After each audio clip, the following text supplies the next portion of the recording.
একটা চেঞ্জ আসবে। ফেসবুকের কিছু রুলস এন্ড রেগুলেশনস হওয়া উচিত। I guess this is the high time যে ফেসবুকে কে কি বলতে পারবে, কি বলতে পারবে না, কি করতে পারবে, কি করতে পারবে না, এগুলোর একটি নীতিমালা হওয়া খুব জরুরি। আমি তো খুবই নগণ্য একজন মানুষ, যদি আমার এই বার্তাটা কোনো ঊর্ধ্বতন কর্মকর্তার কাছে পৌঁছায় আপনাদের মাধ্যমে, তাহলে অবশ্যই আমি তাদের দৃষ্টি আকর্ষণ করব যে ফেসবুকে বা সামাজিক যোগাযোগ মাধ্যমে এখন একটা নীতিমালা হওয়া উচিত। আবার একটা প্রশ্ন, সেটা হচ্ছে আমি দেখেছি আপনি বাইরে ছিলেন, তারপর আপনার বাংলা আপনার ধারায় না। সম্ভব হচ্ছে যে আপনাদের ভালোবাসার জন্য আমি যখন দেশের বাইরে ছিলাম এত কাজের অফার ছিল যে সবগুলো তো আসলে করা সম্ভব হয়নি। কিছু কিছু আমাদের প্রোডাকশন হাউসের নিউলি লঞ্চড যে ব্র্যান্ড প্রমোটার আছেন উনি করেছেন, আমার টিম ছিল, আমার টিম করেছে, আর কিছু কিছু কাজ ছেড়ে দিতে হয়েছে। তো এটা আসলে মানুষের ভালোবাসা, এবং আসলে আমার প্ল্যানিং ছিল প্রায় 1 মাসের বেশি থাকার জন্য, কিন্তু পারিনি। কারণ বাংলাদেশ থেকে এত মানুষরা প্রতিদিন টেক্সট ও ফোন করতো যে আপু আপনি কবে আসবেন, অনেক ইভেন্টস অনেক কিছু থেমেছিল। তো আমার কাছে মনে হয়েছে গোটা ইন্ডাস্ট্রি আমার জন্য আসলে অপেক্ষা করছে।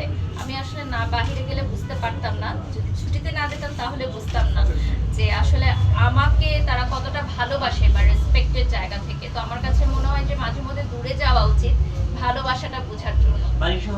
বাহিরে কখনো ফিল করে না বাংলাদেশে ভালো থাকার জন্য বাহিরে? ডেফিনেটলি বাংলাদেশ আমি খুবই মিস করি, বাংলাদেশের ভাত ডাল মিস করি, বাংলাদেশের মানুষ মিস করি। তারা আমাকে বাজে কথা বলুক আর ভালো কথা বলুক, মনে হয় যে আপন মানুষ, কোনো একটা বিপদে পড়লে কারো কাছে যেতে পারবো। That's it. আসলে বাংলাদেশে যারা থেকেছেন বা বাংলাদেশকে যারা ভালোবাসেন তাদের জন্য বিদেশে গিয়ে থাকাটা আসলে একটু ডিফিকাল্ট। সত্যিকার অর্থে আমাদের দেশের মতো আতিথেয়তা আসলে অন্য কোথাওই পাওয়া যায় না। আচ্ছা আপু, আজকে যেহেতু যেখানে আসছেন উদ্বোধন করার জন্য, এখানে কি কি সুবিধা পাওয়া যাবে? ওয়াটারফল মেকওভারে তো আমার আরেকটা ফটোশুট হবে। আজকে তো ওপেনিং হলো, ওনাদের সাথে আমার একটা চুক্তি হয়েছে, আমরা সামনে ব্রাইডাল ফটোশুট করবো একটা ইনশাআল্লাহ। আর আজকে তো আপনারা দেখেছেন যে একটা অফার দেওয়া হয়েছে যে ওয়াটারফল মেকওভারে যারা এসে ভিডিও বানাবে বা সার্ভিস দিবে তারা একটা কুপন পাবে, এবং সেই কুপনের ভিত্তিতে কিন্তু তারা একটা টেলিভিশন উপহার পেতে পারে।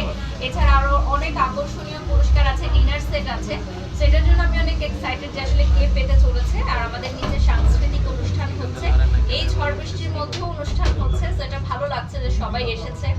আমাদের পুনাকের অনেক মেম্বার্সরা এসেছেন, আমাদের অনারেবল মেম্বার্সরা এসেছেন, অনেক ভাবিরা এসেছেন, ভাইরা এসেছেন। সো ভালো লাগছে, একটা মিলন মেলা হলো। আপু যেহেতু বিদেশে ঘুরে আসছেন, বিদেশের এমন কি জিনিস আপনার ভালো লাগছে? নতুন যদি একটু অভিজ্ঞতা থাকে যে এমন কিছু জিনিস আপনার মনে পড়েছে? আমার কাছে বিদেশের নিয়ম কানুন অনেক ভালো লাগে। একটা প্রপার নিয়ম কানুনে সবকিছু চলে এবং সেখানে সবাই নিয়মটা মানতে বাধ্য হয়। যেমন আমরা বাঙালিরাও বাংলাদেশে নিয়ম না মানলেও বিদেশে গিয়ে কিন্তু নিয়ম মানি। ঠিক আছে, এটা কিন্তু সত্য। যারা আপনারা বিদেশে ট্রাভেল করেছেন তারা আমার সাথে একমত হবেন যে আমরা দেশে একটা চিপসের প্যাকেট ফেলে দিল, আমরা দেশের বাইরে কিন্তু সেটা রেখে দিই যে কোথায় বিন আছে ওখানে গিয়ে। তো এটা হচ্ছে মেইনটেইন। আমরাও কিন্তু ওখানে গেলে নিয়মের শাসনে বদলে যাই। তো আমার কাছে মনে হয় যে আমার দেশটাও এরকম একদিন উন্নত হবে, এটাই স্বপ্ন আমরা দেখি। নতুন বাংলাদেশ একদিন নতুন ভাবে গড়ে উঠবে।